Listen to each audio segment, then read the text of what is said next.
would allow players to kneel. Commissioner Adam Silver said, quote, "We've had a rule on our books that goes back to the early 80s that precedes even David Stern's tenure as commissioner that calls for players to stand in a line at attention during the national anthem. I also understand the role of protest, and I think that we'll deal with that situation when it presents itself." So, Shannon, are you surprised Adam Silver still hasn't taken a stand on whether the players will be asked to stand? Absolutely not. And there's no reason for him to do that, Skip, because we're a month away from this actually to have to see what's going to transpire.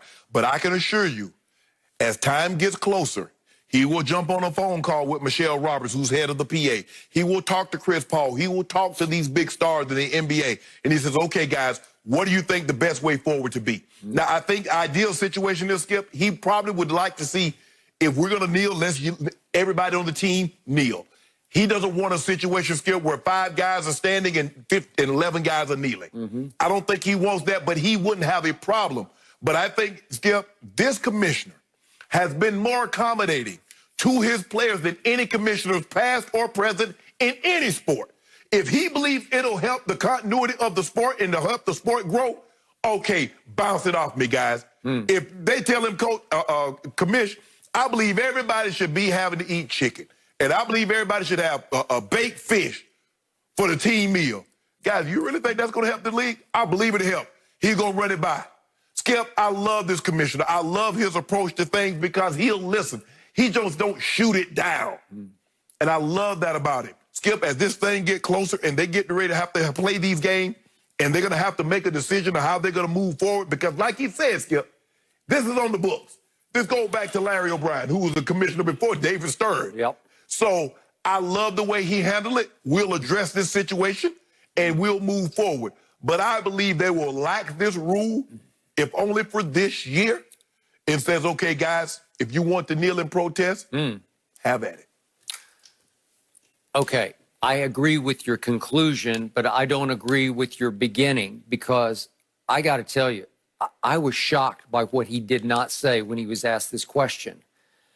I am a big fan of Commissioner Silver's, but this one stopped me in my tracks, because I just anticipated when he would get asked the kneeling question, he would say, hey, whatever our players want to do right now is fine by me.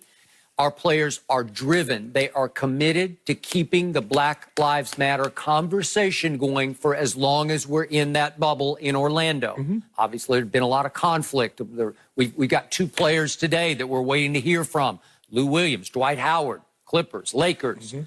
They're on the fence. They're not sure. That Dwight's got some family issues along with Black Lives Matter, with the cause issues, but still conflicted. Should we play? Should we not? Fred VanVleet yesterday just flat out said, everybody knows in their heart right now we should not be playing basketball. So I thought the commissioner would just say, hey, whatever it takes to keep the conversation going in Orlando, we are going to do that. If they want to kneel, they should kneel, because that would help keep the conversation going, right? Right. And he didn't say that. The first thing he said was, I am not comfortable with the word allow. When he was asked, will you allow them to kneel? Well, I'm not sure what that means. You're not comfortable with that? No, because everything is negotiated. When they came up with these rules and regulations of how the bubble was going to do, they didn't do like the NFL, send out the memo without talking to the Players Association, Michelle Roberts. The NFL did that without talking to D. Smith. Everything is in coordination. They will talk. I believe he will jump on the phone with Michelle Roberts. Michelle Roberts would get Chris Paul and these other player execs on the phone. Okay, guys, how are we going to handle this? What are we going to do? That's not his decision to make unilaterally. Everything is worked out through the Players Association. Yeah, but he should just be open to whatever. He should just throw it open to whatever they want to do, whatever Michelle thinks, whatever Chris Paul thinks, whatever LeBron thinks. Let's do it. I'm open for business on this issue. And I believe he is. He's not like these other commissioners, Skip, that turn the blind, that turn the deaf ear to this cause. Okay. I love the way he handled it, Skip. I guarantee you, as this thing get closer, they might be having, I'm not privy to this, they might be having conversations behind the scenes as we speak. But there's no question in my mind that Michelle Roberts, who happens to be I don't know, her and Tony Clark, they drive a hard bargain. They do. No, Tony Clark with the MLB. I got it. Different. They're different sports, but they. Right.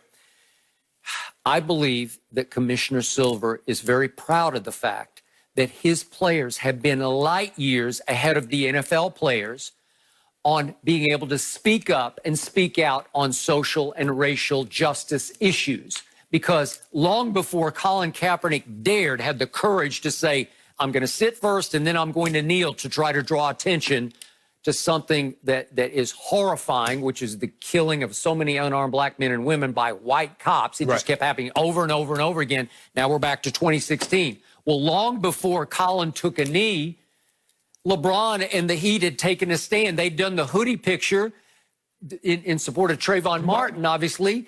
2012, 2013? 2012, yeah, I believe like it that, was. Yeah.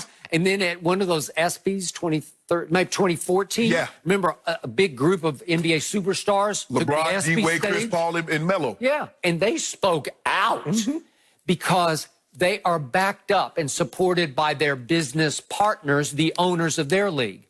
The league that you played in, I don't think you considered yourself a business partner with Pat Bowlen. Actually, right? We were workers. They considered themselves business partners with the networks. Okay. Fox, CBS, there you ESPN, go. NBC. Skip, you remember when Donald Sterling did what he did, and they said he got to go?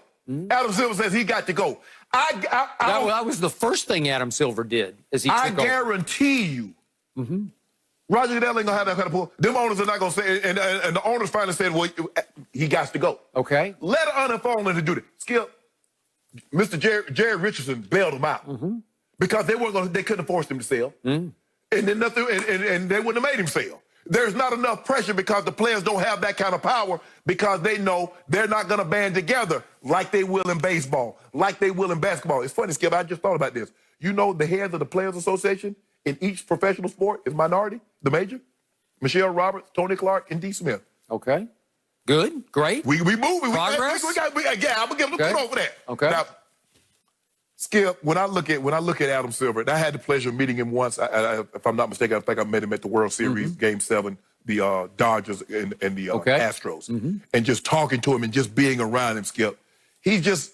And then I've been around met Michelle Roberts once also, and obviously I know Commissioner Goodell very well. Skip, he gets it. He gets it. Adam gets it. He gets it. He understands that the players are what people pay to see. Sometimes the owners in the other sport, my sport, think it's about them. And they forget that because the guy, your team that you root for, really thinks it's about him. I would agree. That's why he's always in front of the camera. That's why he's always talking on radio, because he thinks it's about him. Until now. Haven't heard from him for a while. Oh, yeah? Why? You need to do another book. I've been waiting to hear from you, Jerry. I mean, you talk all the time. Now you can't say nothing. So back to 2016, I think Adam Silver loved the fact that they were so close with their players as their business partners that they had allowed them, that they had encouraged them to speak up and speak out on any racial justice issue. Right. That when it came time to Colin Kaepernick is kneeling. Now, some NFL players are kneeling. The NBA players just said, we're good. Right. We don't need to kneel because we've effectively been calling attention to these issues for years. And our commissioner hears us.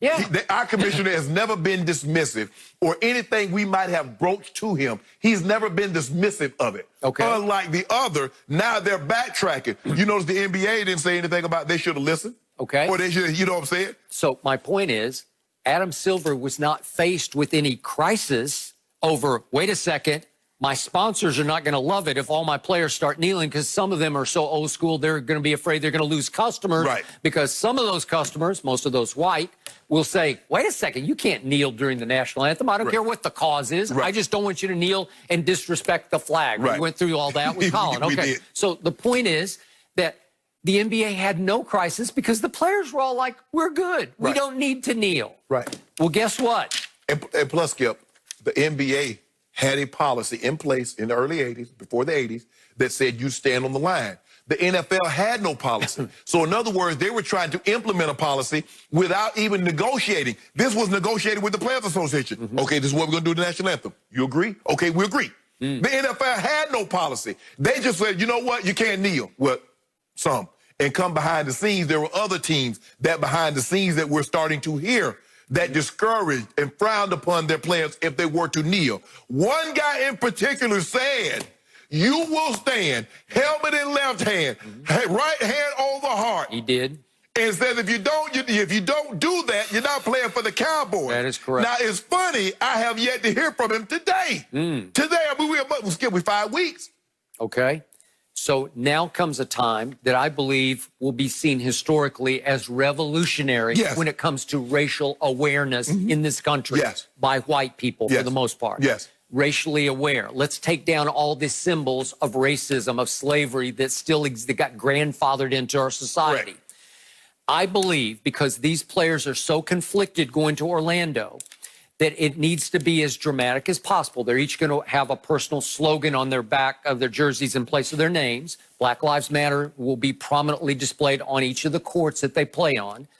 I believe they need to kneel. That's just me. I don't know if they think it's not what they do as a league. Right. I don't know. But I think we need as powerful a statement. Now, they need to kneel in unison. You can't have this guy, that guy, not that guy, and you start taking names, you know, taking roll. And like, that's what I'm afraid of in the NFL, Skip. It's not going to be who kneel, it's that who didn't kneel. Okay. And then they go ask you, well, why didn't you kneel? I don't want it to become that. Okay. Well, is Commissioner Silver trying to navigate around a potential sponsor issue when they're under fire because they've lost so much money already because of the pandemic? Right. Is he trying to navigate around it, hoping it goes away that nobody wants to kneel?